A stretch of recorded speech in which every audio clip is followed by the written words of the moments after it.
आज हम आपके साथ एक और भयानक मामले पर नजर डालने जा रहे हैं। और आज हम बात करने वाले हैं मेरठ के गुदड़ी बाजार केस के बारे में। इस घटना की शुरुआत होती है उत्तर प्रदेश के वेस्टर्न हिस्से में बसे बागपत जिले से। यहीं पर एक नदी बहती है, हिंडन नदी। ये बागपत जिले और मेरठ जिले के बॉर्डर पर है।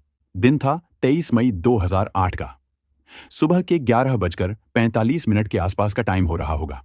बालैनी पुलिस स्टेशन से कुछ ही मीटर की दूरी पर इस हिंडन नदी के किनारे कुछ लोग अपनी बकरियां चरा रहे थे। तभी इनकी नजर पड़ी नदी किनारे खड़ी सफेद रंग की एक गाड़ी पर। वैसे वो कार मारुति स्टीम थी। ये ऐसे ही लावारिस खड़ी थी। जब से वो बकरी चराने वाले यहां पर आए थे, तब से ही ऐसे थी। कोई इसे लेने के लिए आया नहीं। अब बकरी चराने वाले उस गाड़ी को देखने के लिए उसके करीब जाते हैं। इन्होंने गाड़ी के अंदर खिड़की से झांक कर देखा भी। इन्हें बैक सीट के पास कुछ दिखाई भी पड़ता है। जब थोड़ा ध्यान दिया तो पता चला कि यहां पर एक आदमी औंधे मुंह सीट के नीचे पड़ा हुआ है। उस जगह पर लाल लाल खून जैसा भी कुछ फैला हुआ था। ये देखकर बकरी चराने वालों की हालत खराब हो जाती है। फौरन इन्होंने आसपास घूम रहे लोगों को चिल्लाकर बुलाया। उन्हें भी ये चीज दिखाई दी। धीरे धीरे ये बात फैलती है कि इस गाड़ी के अंदर एक आदमी का शव पड़ा हुआ है। लोगों की भीड़ जमा होने लगी। तभी किसी ने पुलिस को भी सूचना दे दी। अब बालैनी पुलिस स्टेशन से कुछ पुलिस वाले मौके पर पहुंचते हैं। मैकेनिक को बुलाकर गाड़ी का दरवाजा खुलवाया गया। जो चीज ये लोग सोच रहे थे, वही चीज यहां पर मिलती है। यहां गाड़ी के कवर में लिपटा हुआ एक आदमी गाड़ी की बैक सीट के नीचे पड़ा हुआ था। अब पुलिस फ्रंट सीट के पास चेक करती है, कहीं यहां पर भी तो कोई नहीं। गाड़ी की डिक्की को भी खुलवाया गया। जब ये डिक्की खुली तो वहां पर दो लोग पड़े हुए थे। उसमें से एक को बेडशीट में लपेटा गया था। पुलिस को टोटल 3 शव इस गाड़ी से बरामद हुए। इन्होंने फॉरेंसिक टीम को भी मौके पर बुला लिया। तीनों ही शव की हालत काफी बुरी कंडीशन में थी। इनके गले पर तेजधार हथियार के निशान मिले। इन्होंने आधे अधूरे कपड़े पहन रखे थे। इससे पुलिस ने सोचा कि या तो ये लोग सो रहे थे या फिर सोने की तैयारी कर रहे थे। तभी कातिलों ने हमला करके इन्हें मौत की नींद सुला दिया। इन्हें काफी बुरी तरीके से मारा पीटा गया था। हड्डियां तक टूटी हुई थीं। पूरे शरीर पर मारपीट के निशान थे, कट के निशान थे। इनमें से एक शव जो कि बैक सीट के नीचे मिला, उसके पैर में एक गोली लगने का भी निशान पाया जाता है। तीनों शव की आंखें नहीं थीं, यानी कातिलों ने इनकी आंखें भी निकाल ली थीं। अब पुलिस ने पूरी कार की तलाशी लेनी शुरू कर दी। शायद इन शवों के बारे में कोई जानकारी मिले। ये कौन है, कहाँ रहते हैं, क्या करते हैं, कुछ पता चल जाए। तलाशी के दौरान गाड़ी के अंदर से 2 मोबाइल फोन्स और एक डायरी बरामद हुई। मीडिया रिपोर्ट्स के अनुसार डायरी से तीनों ही मृतकों की पुलिस पहचान कर लेती है। इनमें से एक था 27 साल का सुनील ढाका। ये मेरठ के जागृति विहार का रहने वाला था और रेलवे में ठेकेदारी का काम करता था। दूसरा था 22 साल का पुनीत गिरी। ये परीक्षितगढ़ के खटकी गांव का रहने वाला था और एमकॉम सेकेंड ईयर का स्टूडेंट था। तीसरा था 23 साल का सुधीर उज्ज्वल। ये बागपत के सिरसली गांव का रहने वाला था। ये और पुनीत मेरठ के एक कॉलेज में पढ़ाई करते थे और सीताराम हॉस्टल में रहते थे। तीनों ही लड़के दोस्त थे। इनमें से सुधीर की बॉडी कार की बैक सीट पर मिली थी और सुनील की बॉडी को बेडशीट से लपेटा गया था। पुलिस अपनी शुरुआती जांच पड़ताल करने के बाद तीनों शव को पोस्टमार्टम के लिए हॉस्पिटल भेज देती है। जब धीरे धीरे सुधीर और पुनीत के कॉलेज तक ये बात पहुंची कि उनके सहपाठी का किसी ने कत्ल कर दिया है, तो वहां के छात्र छात्राएं सड़क पर उतर गए, प्रदर्शन करना शुरू कर दिया। कई और कॉलेज के स्टूडेंट्स भी इसमें हिस्सा लेने लगे। मेरठ में जगह जगह पर प्रदर्शन होने लगे। पुलिस इस केस के लिए कई टीम्स का गठन करती है और काफी गहनता से अपनी जांच भी शुरू कर दी। ये मारुति स्टीम कार किसके नाम पर रजिस्टर है, किसने इसको यहां लाकर पार्क किया, किसी चश्मदीद ने उसको देखा हो। पुलिस ने अपने सभी घोड़े खोल दिए, मुखबिरों को काम पर लगा दिया, अपने सभी संसाधनों का यूज करने लगी। तीनों मृतकों के परिवार को भी सूचना भेज दिया जाता है। उनसे भी बातचीत करनी शुरू कर दी गई। कहीं परिवार में प्रॉपर्टी को लेकर विवाद हो, कॉलेज में किसी के साथ बनती नहीं हो, लड़ाई झगड़ा या दुश्मनी का मामला हो। पुनीत और सुधीर जिस कॉलेज में पढ़ते थे, जिस हॉस्टल में रहते थे, वहां के लोगों से भी पूछताछ शुरू कर दी गई। मृतकों के रूम की तलाशी भी ली जाती है, शायद कोई सुराग मिल जाए। पोस्टमार्टम में सामने आया कि पुनीत और सुनील की मृत्यु गले पर तेजधार हथियार चलाने की वजह से हुई थी। वहीं सुधीर की मृत्यु गोली लगने और ज्यादा खून गिरने की वजह से हुई। तीनों के ही अंदर भारी मात्रा में अल्कोहल भी पाया गया, यानी कत्ल से पहले ये बहुत नशे में रहे होंगे। पोस्टमार्टम में यह भी पता चला कि इनकी मृत्यु को 24 घंटे या उससे कम टाइम ही हुआ है। इससे पुलिस ने सोचा कि ये घटना जरूर 22 मई के आसपास की होगी। पूछताछ के दौरान कुछ लोगों से पता चला कि इन तीनों लड़कों को मेरठ के विक्टोरिया पार्क में एक स्विमिंग पूल है। पिछली रात को इन्हें वहां पर मौज मस्ती करते हुए देखा गया था। ये वहां पर स्विमिंग करने गए थे। इन्होंने आगे बताया कि उसी दौरान कुछ 5-6 लड़के आए और वो इन तीनों लड़कों से मिलते जुलते हैं। इसके बाद सभी लोग 2 गाड़ियों में बैठकर वहां से चले गए। ऐसा लगा कि वो लोग इन तीनों लड़कों को लिवाने के लिए ही आए थे और ये भी खुशी खुशी वहां से चले गए। जिस तरह की चोटें इन तीनों पर आई थीं, कोई अकेला इंसान नहीं कर सकता। इसके पीछे कई सारे लोग शामिल होंगे। कहीं वही लड़के तो नहीं? पुलिस को यह भी आइडिया लगा कि इस कत्ल के पीछे उन तीनों लड़कों के जानने वाले लोग हैं, दोस्त यार हो सकते हैं। अब पुलिस ने अपनी तफ्तीश आगे बढ़ाई। सुनील की रेलवे ठेकेदारी के बिजनेस में किसी के साथ पास्ट में झगड़ा हुआ हो, कॉलेज में पुनीत और सुधीर का पिछले दिनों कोई विवाद हो।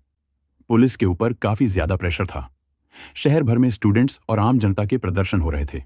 इसी बीच पुलिस को कुछ खबरियों और मुखबिरों से पता चला कि 22 मई की रात में मेरठ के गुदरी बाजार में एक घर था। वहां से 22 मई की आधी रात को चीखने चिल्लाने की आवाज सुनाई दे रही थी। किसी भी इंसान की उस जगह पर जाकर देखने की हिम्मत नहीं थी और ना ही किसी ने पुलिस को कॉल करके सूचना दी। उस रात ये सारी बातें पता चलने के बाद फौरन पुलिस की एक टीम और फॉरेंसिक एक्सपर्ट्स उस जगह पर पहुंचे। ये घर था हाजी इजलाल कुरैशी नामक एक व्यक्ति का। ये मेरठ के सबसे अमीर कारोबारियों में गिने जाते थे। इनका मीट एक्सपोर्ट का बिजनेस था। कई और भी बिजनेस थे। ये करोड़पति या कहे तो अरबपति शख्स थे। इनके ताऊ के लड़के यानी इनके कजन भाई एक सांसद थे। मतलब एक तरफ बेशुमार पैसों की ताकत और दूसरी तरफ राजनीतिक ताकत। अब पुलिस को ऐसे आदमी के घर पर जाकर छापा मारना था, छानबीन करनी थी। ये मामला भी अब राजनीतिक बन चुका था। राजनीतिक दबाव भी पड़ रहे थे कि उन तीनों लड़कों के कातिलों को जल्द से जल्द पकड़ो। जब इसमें हाजी इजलाल जैसे आदमी का नाम आया तो ये मामला और भी नाजुक और बड़ा बनता है। छापेमारी भी शुरू हो गई थी। जब पुलिस यहां पर इजलाल से पूछताछ करने के लिए आई तो पता चला कि ये यहां पर नहीं है। इसके बाकी घर, फैक्ट्री, ऑफिस, वहां पर भी पुलिस की टीम्स पहुंचती हैं, छापे मारती हैं। यही नहीं, शहर के कई बड़े दिग्गज लोगों के घर पर भी पुलिस ने छापेमारी शुरू कर दी। उनके लड़कों को उठाकर पूछताछ किया जाने लगा।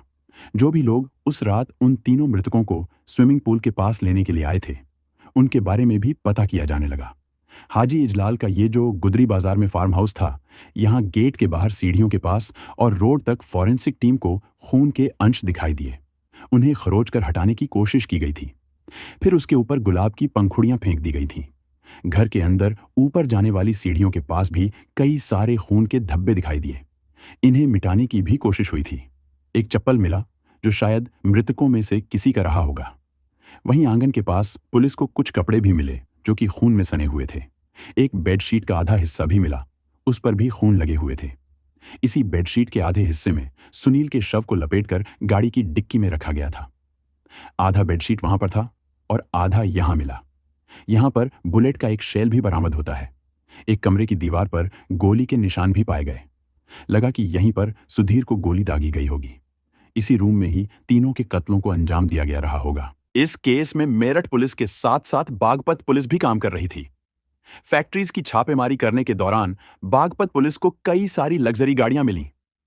एक लाल रंग की टाटा सफारी गाड़ी भी जब्त हुई। यह एक अहम कार थी क्योंकि इसके अंदर बैक सीट पर और फ्रंट सीट पर कई सारे खून के धब्बे लगे हुए थे। खून में सने हुए कुछ कपड़े भी यहां पर पाए गए। जाहिर सी बात है कि जिन्होंने कत्ल को अंजाम दिया उन पर भी खून के छींटे आए होंगे।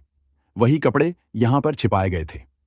जब इस केस में एक अरबपति और पावरफुल आदमी का नाम यानी हाजी इजलाल का नाम आया तो लोगों में शंका भी पैदा हो गई। क्या ऐसे आदमी के लिए भी कानून वही होगा?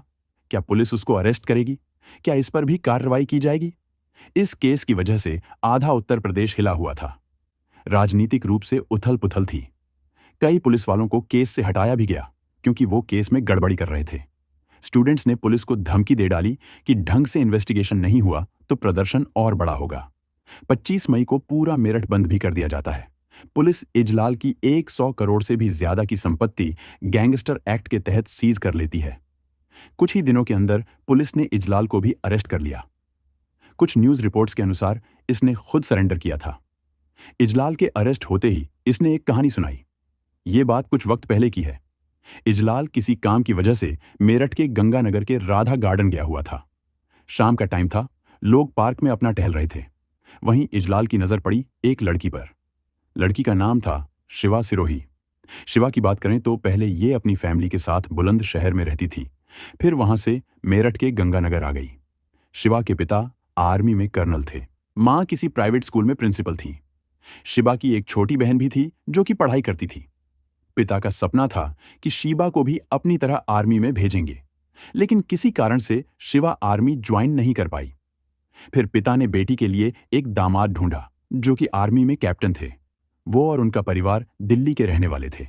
दोनों के घर वालों की सहमति से शिवा और कैप्टन की शादी हो जाती है। शिवा एक खुले विचारों वाली लड़की थी, सबसे खुलकर बात करती थी। जब इसकी शादी हुई तो उस वक्त ये पढ़ाई कर रही थी, लेकिन शादी के बाद पढ़ाई छूट जाती है। ये अपने ससुराल यानी दिल्ली चली गई। इसके पति तो अक्सर बाहर ही रहते थे, नॉर्थ ईस्ट के साइड पोस्टेड थे। बस छुट्टी में ही इनको घर पर आने को मिलता था। धीरे धीरे शिवा और कैप्टन के बीच संबंध बिगड़ने लगे। आपस में विचार नहीं मिलते थे। इन्होंने अपने और घर वालों की सहमति से अलग होने का फैसला भी कर लिया। ये कोर्ट में डिवोर्स के लिए केस भी फाइल कर देते हैं। उसी दौरान शिवा भी अपना ससुराल छोड़कर मायके आ गई। शिवा के पिताजी की मृत्यु हो चुकी थी। माँ घर पर अकेले ही रहती थी। छोटी बहन भी पढ़ाई करती थी। प्रिंसिपल के पद से रिटायर होने के बाद माँ के पास कोई काम नहीं बचता है। इन्होंने सोचा कि इन्हें कुछ करना चाहिए, कोई बिजनेस करना चाहिए। इसके बाद माँ और बेटियों ने मिलकर दुबई में गारमेंट का बिजनेस शुरू किया। अब माँ और बहन दुबई में ही रहने लगी और बिजनेस संभालने लगी। कभी कभार ही उनका दुबई से इंडिया आना होता था। ऐसे ही शिवा भी कभी दुबई में रहती थी तो कभी इंडिया के मेरठ में। इसका भी आना जाना चल रहा था। शिवा ने फिर से अपनी पढ़ाई शुरू कर दी। ये मेरठ के कॉलेज में एडमिशन लेती है, इसीलिए ज्यादातर मेरठ में ही रहती थी। मगर इसके परिवार दुबई में रहते थे, ये घर पर अकेली रहती। अब ये बिल्कुल आजाद हो चुकी थी। कोई रोकने टोकने वाला नहीं था, बोलने वाला नहीं था। अब ये अपने मन का जो चाहे वो कर सकती थी। इसी दौरान पार्क में इजलाल ने शिवा को देखा था। वो अपनी सहेली के साथ टहलने के लिए आई थी। पहली नजर में ही इजलाल को शिवा से प्यार हो गया। अब ये अक्सर ही शिवा को पार्क में देखने के लिए आने लगा। कुछ न्यूज रिपोर्ट्स के अनुसार किसी फंक्शन में या रेस्टोरेंट में इजलाल और शिवा की मुलाकात भी होती है। माना जाता है कि इजलाल ने शिवा को उसके पति से डिवोर्स दिलाने में भी बहुत मदद की थी। इजलाल शिवा को पसंद करने लगा था। शिवा भी कहीं ना कहीं इसको पसंद करती थी। अब एक अरबपति आदमी को एक लड़की से प्यार हो गया। जाहिर सी बात है कि उस पर लाखों रुपए लुटाए भी। चूंकि शिवा घर पर अकेली रहती थी तो इजलाल इससे मिलने के लिए आता रहता था। दिल्ली में भी शिवा ने एक फ्लैट खरीद लिया था। वहां भी इजलाल इससे मिलने आता और दोनों में शारीरिक संबंध भी शुरू हो गए थे। इसी दौरान एक और लड़का था जो कि इजलाल का दोस्त था। वो भी कहीं ना कहीं शिवा को पसंद करता था। कभी कभी वो भी इजलाल के साथ शिवा को देखने के लिए पार्क में आता। उस आदमी को इजलाल से जलन होने लगी, दिक्कत होने लगी। इसके साथ साथ कॉलोनी के और लोगों को भी दिक्कत हो रही थी कि कौन आदमी है जो कि यहां पर आकर औरतों को निहारता है। वो लड़का जो शिवा को एक तरफा पसंद करता था। उसने अपने दोस्तों को बताया कि एक आदमी कॉलोनी में आकर अक्सर लड़कियों को निहारता है। ये तीनों वही दोस्त थे, सुधीर, पुनीत और सुनील। अगली बार जब इजलाल शिवा को देखने के लिए पार्क में आया तो तीनों दोस्तों ने उसको पकड़ लिया। आपको बता दें कि शिवा उसी कॉलेज में पढ़ती थी जिसमें सुधीर और पुनीत पढ़ते थे। शिवा और सुधीर में भी सेम कॉलेज में पढ़ने की वजह से दोस्ती हो गई थी। तो ऐसे सुधीर के लिए भी एक प्रॉब्लम थी कि कोई आदमी इसकी दोस्त को देखने के लिए उसके घर के पास क्यों आता है। इस वजह से यहां पर तीनों दोस्तों ने इजलाल को पकड़ा। उस वक्त उनको पता नहीं था कि इजलाल कौन है। इसको पकड़ा और औरतों को निहारने का इल्जाम लगाकर पीटना शुरू कर दिया। बहुत मारा और धमकी भी दी कि दोबारा इस एरिया में दिखे तो हाथ पैर तोड़ देंगे। बात काफी आगे बढ़ चुकी थी। फिर समाज के लोग आमने सामने बैठते हैं, बातचीत करते हैं, राय मशवरा किया जाता है कि इस झगड़े को यहीं पर खत्म करो, सब कुछ भूल जाओ, एक दूसरे से माफी मांगो और दोस्ती करो। दोबारा झगड़ा नहीं होना चाहिए। ऐसे ही झगड़े वाला मामला यहीं पर दब जाता है। यहां से सुधीर, पुनीत और सुनील की इजलाल से दोस्ती हो गई। इजलाल इन्हें अक्सर अपने घर पर पार्टी करने के लिए भी बुलाता था। ये लोग झगड़ा भूल चुके थे, सच में दोस्ती हो गई थी। आराम से पार्टी करते, खाते पीते, सब कुछ सही चल रहा था। धीरे धीरे वक्त गुजरता रहा। शिवा कॉलेज में सुधीर से मिलती थी और घर पर हाजी इजलाल से। लड़की 2 नावों पर सवार थी और दोनों नावों को पता नहीं था। लेकिन कब तक ऐसा चलता रहेगा? एक दिन सुधीर को पता चल गया कि शिबा की लाइफ में एक दूसरा आदमी भी है। इसने शीबा से बात की और इजलाल से दूर रहने को कहा। मगर इजलाल तो शीबा पर लाखों रुपए लुटाता था। आखिर ये कैसे उस आदमी को छोड़कर इस मामूली इंसान के पास रहे? इसके पास दो चॉइसेस थीं, या तो सुधीर या इजलाल। इसे चुनने में ज्यादा प्रॉब्लम नहीं होती है। इसने आराम से चुन लिया जो था इजलाल। इसके बाद से शीबा और सुधीर के रिश्तों में खटास बढ़ने लगी। शिबा इजलाल के साथ ज्यादा वक्त बिता रही थी। सुधीर से दूरी बना लिया। इसको जिसे चुनना था उसे चुन लिया। हालांकि इसने सुधीर के साथ भी काफी लंबे समय बिताए थे, अच्छे टाइम स्पेंड किए थे। सुधीर के लिए इसे भूलना मुश्किल था। इसने शीबा का पीछा करना शुरू कर दिया। रास्ते में उसको रोककर मनाने की कोशिश करता, कॉल पर कॉल करता। जब शिवा इजलाल के साथ होती थी तब भी उसके फोन पर कॉल आते थे। ऐसे ही एक दिन इजलाल को भी पता चल गया कि शीबा की लाइफ में कोई और भी है या था। इसने शीबा से इस बारे में पूछा भी। ये कहती है कि इसके पीछे एक लड़का पड़ा हुआ है, कॉलेज का ही है। ये उससे बात नहीं करना चाहती है, फिर भी वो परेशान करता है, रास्ते में रोक लेता है। शिवा भी अब सुधीर से पीछा छुड़ाना चाहती थी। इजलाल सुधीर को अच्छे से जानता भी था, क्योंकि उसका ये दोस्त था। शुरुआत में तो इजलाल ने शिवा की बातों पर उतना ध्यान नहीं दिया, लेकिन शीबा लगातार इसके मन में सुधीर और उसके दोस्तों के लिए जहर भर रही थी, इसको उकसा रही थी। ये चीज इजलाल ने खुद पुलिस को और कोर्ट में भी बताया था कि शीबा ही इसे कत्ल करने को उकसा रही थी। ये चीज अदालत में भी साबित हो गई थी। खैर, इधर शीबा ने इजलाल के मन में इतने जहर भर दिए कि अब इसको भी तीनों दोस्तों के लिए नफरत पैदा हो गई। इसको पुरानी बातें याद आने लगीं कि उन्होंने बुरी तरह से इसे पीटा भी था, धमकी भी दी थी। इसके प्यार के बीच एक लड़का आ रहा है, उससे इसे नफरत भी होने लगा। और प्रतिशोध यानी बदले की बात तो थी ही। अब इजलाल ने अपने कई आदमियों को उन तीनों लड़कों के पीछे लगा दिया, उनकी रेकी करवाने लगा। इसे कैसे भी करके उनसे हिसाब चुकता करने हैं, ये प्लानिंग करता है। अब समय आया 22 मई 2008 की रात का। तीनों दोस्त स्विमिंग पूल में मस्ती करने के लिए गए थे। इजलाल ने अपने आदमियों को भेजे और उनको गुदड़ी बाजार के घर बुलाया। बोला, चलो पार्टी करते हैं। पहले भी ये लोग पार्टी करते थे तो ये नॉर्मल बात थी। तीनों दोस्त वहां पर खुशी खुशी चले जाते हैं। उस जगह पर टोटल 13 लोग मौजूद थे, शीबा को लेकर 14 लोग। मगर उस वक्त शीबा वहां पर मौजूद नहीं थी। घर में हाजी इजलाल, अफजल, महराज, इसरार, कल्लू उर्फ कलवा, कालू ड्राइवर उर्फ देवेंद्र आहूजा, वसीम, रिजवान, बदरुद्दीन, परवेज, इजहार, माजिद और शमी। पुलिस ने इन्हीं 13-14 लोगों का नामजद किया था। इसमें कुछ इजलाल के भाई थे और कुछ दोस्त थे। घर में सच में पहले खूब पार्टी हुई, गाना बजाना हुआ, शराब पिया गया और पिलाया गया। सभी के सभी नशे में हो गए। इसके बाद से खूनी खेल शुरू होता है। सभी आरोपियों ने लोहे की पाइप उठाई और तीनों को पीटना शुरू कर दिया। जानवरों की तरह बहुत बेरहमी से मारा। इजलाल ने अपनी पिस्टल निकाली और सुधीर के पैर पर एक गोली भी दाग दी। वो रोते रहे, गिड़गिड़ाते रहे, अपनी गलती पूछते रहे। इनकी चीख पुकार बाहर तक आ रही थी। बाहर किसी की हिम्मत नहीं थी कि वो वहां जाकर देखें और पुलिस को कॉल करें। इतने बड़े आदमी का घर था, कौन दुश्मनी ले। उधर सभी लोग नशे में थे। रात भर तीनों की पिटाई की गई। लास्ट में इजलाल तलवार लेकर आया और एक एक करके तीनों के गले पर चला दिया। कुछ न्यूज रिपोर्ट्स के अनुसार मांस काटने वाले छुरी से भी हमले किए गए थे। तीनों की आंखें निकाल ली गई थीं, उनकी हड्डियां भी तोड़ दी गईं। काफी भयंकर तरीके से उनका कत्ल किया गया था। ये सारी एक्टिविटी रात भर चलती रही। फिर तीनों के शव को सीढ़ी के पास बाहर रख देते हैं और सभी कमरे में सो गए। उधर सीढ़ी के पास शव पड़े हुए थे। उनके अंदर से खून प्रवाहित हो रहा था। किसी को कोई चिंता नहीं। उनके अंदर से खून प्रवाहित होते हुए गेट के बाहर जाने लगा, सड़क तक पहुंच गया। सुबह में 5 बजे के आसपास कोई इसी रास्ते से गुजर रहे थे। जब इन्होंने लाल लाल पदार्थ बहते हुए देखा तो ये गेट के अंदर भी झांक कर देखते हैं। अंदर देखते ही इनकी चीखें निकल जाती हैं। वहां पर 3 शव पड़े हुए थे। इन्होंने चिल्लाकर घर में आवाज दिया। आवाज सुनकर घर में कोई उठता है। उसको याद आया कि पिछली रात को यहां पर हुआ क्या था। इसने सबको जगाया। अब घर में हड़कंप मच जाता है। अब कैसे क्या किया जाए। फटाफट कुछ लोगों ने घर की सफाई शुरू कर दी। कुछ ने शव को कार के कवर से और बेडशीट से पैक किया। पहले शव को टाटा सफारी में रखते हैं। फिर हुआ कि मारुति स्टीम में रखेंगे, जो कि गेट के बाहर खड़ी है। बाहर थोड़ी दूर मेन रोड भी था। सुबह भी हो रहा था। लोगों की चहल पहल हो चुकी थी, गाड़ियां वगैरह चल रही थीं। इसी बीच कुछ लोग शवों को बाहर खड़ी गाड़ी में रखते हैं। ऐसा होते हुए कई लोगों ने देखा भी था।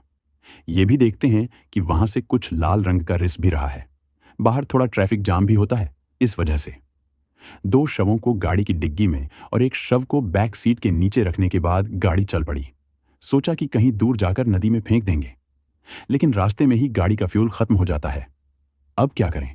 जैसे तैसे ये गाड़ी को धक्का देकर बागपत के हिंडन नदी किनारे पहुंचा देते हैं। गाड़ी वहीं पर छोड़कर ये भाग गए। पुलिस टोटल 14 लोगों को केस में अरेस्ट करती है। इनके ऊपर चार्जशीट बनाई गई। शीबा पर आईपीसी सेक्शन 109 और 302 लगा। इजलाल पर 302, 364, 304 और 325 लगा। बाकी 12 पर 302, 364 और 304 लगा। जब यह कत्ल हुआ तो उस वक्त सुनील का 6 महीने का एक बच्चा भी था। मेरठ सेशन कोर्ट में मुकदमा शुरू होता है। अरेस्ट होने के कुछ महीनों के अंदर ही कई लोग जमानत पर बाहर भी आ गए। शीबा को भी जमानत मिल गया, जिसकी वजह से 3 लोगों का कत्ल हुआ था। जिस लड़की ने इजलाल के कान भरकर कत्ल करवाए थे वही बाहर आ गई। ये दुबई चली जाती है अपनी मां के पास। इसका फिर से नॉर्मली इंडिया से दुबई आना जाना लग गया। कोई रोकने टोकने वाला नहीं। बाकी लोग जेल में कैद थे। 2018 के आसपास इजलाल को भी जमानत पर बाहर कर दिया गया था। आगे चलकर घटना के 16 साल के बाद ये केस अपने आखिरी नतीजे पर पहुंचता है। 5 अगस्त 2024 को मेरठ सेशन कोर्ट ने 10 लोगों को उम्र कैद की सजा सुना दी। इन पर 50-50 हजार का जुर्माना भी लगा। ट्रायल के दौरान ही 2 आरोपी इसरार और माजिद की मौत हो चुकी थी। एक आरोपी परवेज नाबालिग था, तो उसका केस जुवेनाइल कोर्ट में चल रहा है। एक और आरोपी शमी का भी केस चल रहा है। तो 4 लोगों का ये हाल है और बाकी 10 को उम्र कैद हो गई। उनका कहना है कि हाई कोर्ट में फैसले को चैलेंज करेंगे। 16 सालों के बाद सेशन कोर्ट का फैसला आया। अब ये केस हाई कोर्ट में चल रहा है। दोस्तों, इस घटना को सुनाने का उद्देश्य किसी को दुख पहुंचाना या परेशान करना नहीं है, बल्कि आपको सतर्क और जागरूक करना है। हमारा उद्देश्य है कि आप इस जानकारी से कुछ सीखें और सावधान रहें। इस पूरी घटना पर आपके क्या विचार हैं? हमें कमेंट में जरूर बताएं। साथ ही आप इस वीडियो को किस शहर से देख रहे हैं, ये भी जरूर लिखें। अगर आपको हमारी मेहनत पसंद आई हो तो कृपया इस वीडियो को लाइक करें और अपने दोस्तों के साथ शेयर करें, ताकि ये जानकारी ज्यादा से ज्यादा लोगों तक पहुंच सके। अगर आपने अब तक हमारे चैनल को सब्सक्राइब नहीं किया है तो कृपया अभी चैनल को सब्सक्राइब कर लें। मिलते हैं अगले वीडियो में एक नई कहानी के साथ। धन्यवाद।